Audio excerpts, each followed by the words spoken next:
हिंदी दिवस पर निबंध। जैसा कि आप सब जानते हैं, हिंदी हमारे देश की राजभाषा है और इसके सम्मान के उपलक्ष्य में हर वर्ष 14 सितंबर को हिंदी दिवस मनाया जाता है, क्योंकि हिंदी सिर्फ हमारी राष्ट्रभाषा ही नहीं बल्कि हमारे विचारों का सरलता से आदान-प्रदान का एक माध्यम भी है, जरिया भी है। जैसा कि हम सब जानते हैं कि हिंदी भारत की सबसे ज़्यादा बोली जाने वाली भाषाओं में से एक है।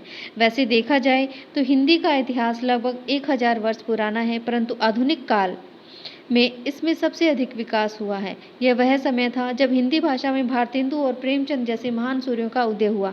इसके साथ भारत की आज़ादी में भी हिंदी भाषा का काफ़ी महत्व रहा है। चाहे वह आज़ादी के लिए तैयार किए गए हिंदी नारे हों या फिर देशभक्ति की कविताएं, सभी ने देश की जनता के हृदयों में क्रांति की ज्वाला को भरने का कार्य किया। यही कारण था कि हिंदी को जन जन की भाषा माना गया और आज़ादी के पश्चात इसे राजभाषा का दर्जा मिला। वर्तमान समय में हम इस बात से इनकार नहीं कर सकते कि हिंदी के ऊपर दिन प्रतिदिन संकट गहराता जा रहा है। तथ्यों और किताबी बातों के लिए यह ठीक है कि हिंदी हमारी राजभाषा है, पर इस बात से हम सब वाकिफ़ हैं, हम में से ज़्यादातर लोग सामूहिक मंचों और जगहों पर हिंदी बोलने से कतराते हैं। लोग चाहते हैं कि उनके बच्चे अंग्रेजी माध्यम के विद्यालयों में पढ़ें और फर्राटेदार अंग्रेजी बोलें, जो इस बात को पूर्णतः प्रमाणित करती है कि हिंदी हमारे अपने ही देश में मध्यम दर्जे की भाषा बनकर रह गई है। इस बात को लेकर मुझे आचार्य चाणक्य के कथन याद आ रहा है, जिसमें उन्होंने कहा था, कोई राष्ट्र तब तक पराजित नहीं होता जब तक वह अपनी संस्कृति और मूल्यों की रक्षा कर पाता है। उनका यह कथन वर्तमान भारत के परिदृश्य को बहुत ही अच्छे तरीके से परिभाषित करता है, जिससे आज हम सभी में अंग्रेजी भाषा और अंग्रेजी तौर तरीके अपनाने की होड़ मची हुई है, जिसके लिए हम अपने मूल भाषा और रहन सहन तक को छोड़ने के लिए तैयार हो गए हैं। आज स्थिति ऐसी हो गई है कि हमारे अपने ही देश में लोग हिंदी विद्यालयों में अपने बच्चों का दाखिला दिलाने में संकोच महसूस करते हैं। आज के समय में हमारे देश में अधिकतर माता पिता चाहते हैं कि उनका बेटा या बेटी पहले अच्छे से अंग्रेजी लिखना और बोलना सीखे। हमारे इसी रवैये ने हमारे अपने ही देश में हिंदी को दोयम दर्जे की भाषा बनाकर रख दिया है।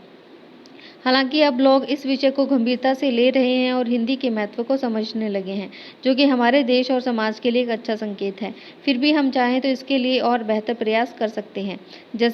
ऐसे कई तरीके हैं जिसके द्वारा हम लोगों को हिंदी का महत्व समझा सकते हैं और अपने देश को उन्नति के मार्ग पर और भी सरलता से ले जा सकते हैं। हमें लोगों को यह समझाने का प्रयास करना होगा कि आप अपने बच्चों को अंग्रेजी अवश्य सिखाएं, पर एक दूसरी भाषा के रूप में, ना कि प्राथमिक भाषा के रूप में। यह सारी चीज़ें बचपन से ही करना आवश्यक है, ताकि बाद में आगे चलकर उन्हें सामूहिक मंचों से हिंदी बोलने में संकोच न हो। इसके साथ ही लोगों को अपनी इस मानसिकता को बदलने की आवश्यकता है कि अंग्रेजी ही आधुनिक समाज में सब कुछ है। सामान्यतः लोगों में यह गलत अवधारणा आ चुकी है कि यदि बच्चे हिंदी माध्यम से पढ़ेंगे तो वह कमज़ोर हो जाएंगे और जीवन में सफल नहीं हो पाएंगे। ऐसे लोगों को हमें ये समझाना होगा कि ज्ञान ग्रहण करने वाले की क्षमता और एकाग्रता पर निर्भर करता है, न कि शिक्षा की भाषा पर। इसके विपरीत शोधों में यह देखा गया है कि मातृभाषा में अब बच्चे किसी भी विषय को और अधिक तेज़ी से सीख पाते हैं। इसके साथ ही सरकार को भी इसमें प्रयास करना चाहिए कि अंग्रेजी माध्यम के विद्यालयों में यह सुनिश्चित करना चाहिए कि अंग्रेजी के साथ ही वह हिंदी को बराबरी का स्थान मिले।